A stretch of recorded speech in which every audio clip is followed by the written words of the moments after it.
Mga my love. Tinapon? Sayang, oh. Ako pa. Ayan, oh. Ano size ba nito? Kunin ko nga to. Kasi, oh, large. Tamang-tama. Ayan. Magagamit ko to. Ayan. Hello, mga my love. Meron ako lang isi-share sa inyo, mga my love, kasi nga hindi tayo nakakapamasura, no? So, ayan, dumarating po yung ating mga babasurahin. Pero, aayusin ko pa to. Not sure pa ako kung magugustuhan ko to, no? Ayan. Ayan. Dalawang kahon po yung dinala dito sa aking bahay.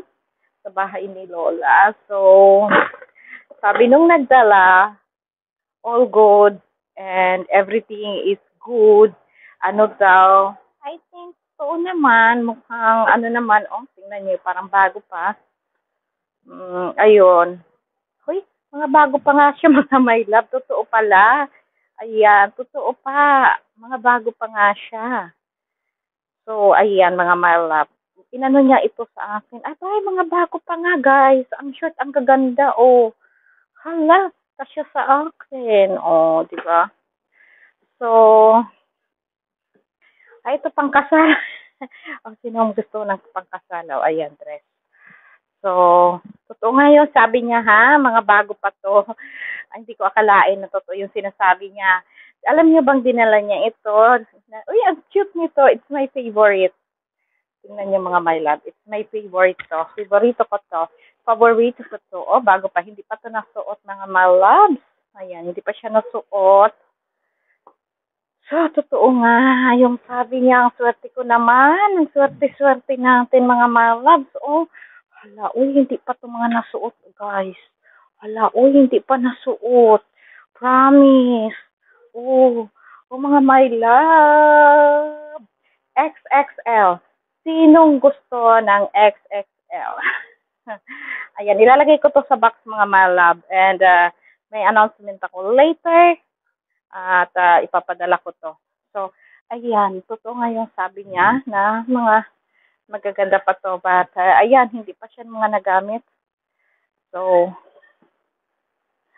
mamaya ayusin ko to guys kasi hindi pa ako tapos sa trabaho. So, ayan, dalawang kahon pong ibinigay sa atin. Ang dami. Swerte. Nakaswerte tayo. So, ayan mga malab. Oh, yung ano na mga kapitbahay na ang nagbibigay. parang naano naman ako, no. So, hindi ako nakakapaggala pero kapitbahay na po ang nagbibigay sa akin. Ayan, thank you so much guys and good morning and medyo makirot. Ayan, good morning again and good day. Ayan, pupunta lang ako sa clinic ulit. So, love you guys. So, ayan. Mabaya. Nandito kami sa ano. Nandito kami sa labas. Ayan, Od.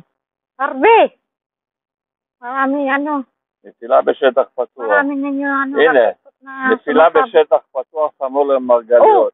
זה לא נפגעים. הנה, קריית שמונה, מעון. Anak ka, bay ka.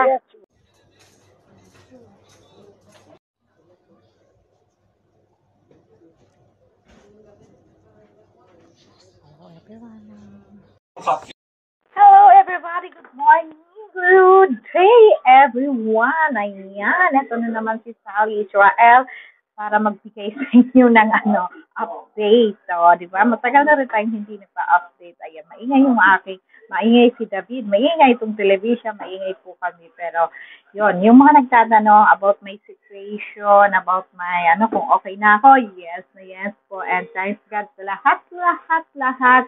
Lalong-lalo na po sa mga kaibigan ko, sa pamilya ko, na nag-pray sa akin. Ayan si David, masyado ng chismoso. Napaka-chismoso ni David. And ayun, and thanks din ako sa employer ko dahil napakababait nila. At sa aking mga ka-flatmates, especially sa Renz po na talagang umalalay sa akin kahit po talaga delikado yung panahon na yun. Ang totoo siya. Thank you so much sa lahat-lahat ng mga ka-flatmates ko and sa aking mga kaibigan. We got the best. Sandali lang. At nakikipag-chismisan sa akin. Sabi ko, sandali lang. Ayan, so thank you so much guys. And thank you sa lahat-lahat na nag-pray, successful, and eto, sa awa ng Diyos, malakas na. Nakakapagtrabaho na ako dito sa loob ng bahay, nakapag-map na ako. So, ayan, nag-start na rin ako ngayon magluto. Kahapon nagluto na ako, pero easy lang. Ngayon talaga medyo normal na. Ayan, si Chismoso. Ayan, so thank you so much, and bye. Naluluha ako. Hello everybody. Good morning, good evening. Ayan. Iyon. Naluluha ako hindi dahil sa dahil dito sa sibuyas mga my love kasi nagluluto tayo ngayon ng sinabawan and yung update natin for today, medyo okay na si Ate Sally at medyo magaling na din. Ayan. Sa galing ng mga doktor dito talaga mapapabilib kayo guys. Kwento ko sa inyo kung paano ako pinalabas. Ang bilis lang ako. After ng operation ko guys, 1.5 lang ako. Yata ako 2 hours lang ako sa operation plus recovery kasi napakabilis ko nga. Sabi nga sa akin ninja kasi yung mga nauna pa sa akin inoperahan, tulog pa ako gising na. Ay, ano ba ito na? Nasisipon ako dito sa aking sa aking sibuyas. So, ninja ang tawag sa akin ng doktor. So, after that, binaba na ako sa aking room.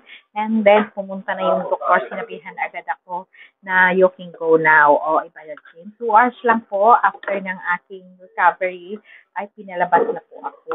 So, hindi po ako nagtagal sa hospital as in lumabas ka agad ako mga my love. Yun ang aking kwento. And aside pa noon mga my love, saan kayo nakakita sa ating kinakailangan ng gamot? Dito mga my love, hindi ako nirestahan ng gamot. Kaya naman yung sakit talaga tiniis ko. Kahit medyo masakit yung aking operasyon. Actually, hindi kasi siya operasyon na binuksan talaga as in laser lang. Pero masakit yung lalamunan ko kasi parang feeling ko dito sa lalamunan ko, pinadaan. Ano siya mga my love? As in, wala akong gamot. Talaga nagpahinga lang ako. Water. Yun ang sabi sa akin, mag-water lang daw ako. And pahinga. So, yun mga my love. Sa ngayon naman, medyo okay na ako. Nakapagtrabaho na ako, nakapag-map na ako, na ako. Pero alalay pa rin. Hindi pa rin ako pwede magbuhat. At medyo pag nagtatrabaho ako, patigil-sigil. As in, yung alam kong kaya lang ng katawan ko, yung ginagawa ko. So, yun po yung kwento ko sa ating mga kapwa ko na naririto sa Israel. If ever man nagkaroon kayo ng nararamdaman, huwag kayong matakot. Punta agad kayo sa doktor para alam natin kung ano talaga yung Kasi alam niyo mga my love, free. O, di ba? Wala na tayong ginastos. Unlike sa Pilipinas, malaking gastos. Babay na mga my love. At bawal na rock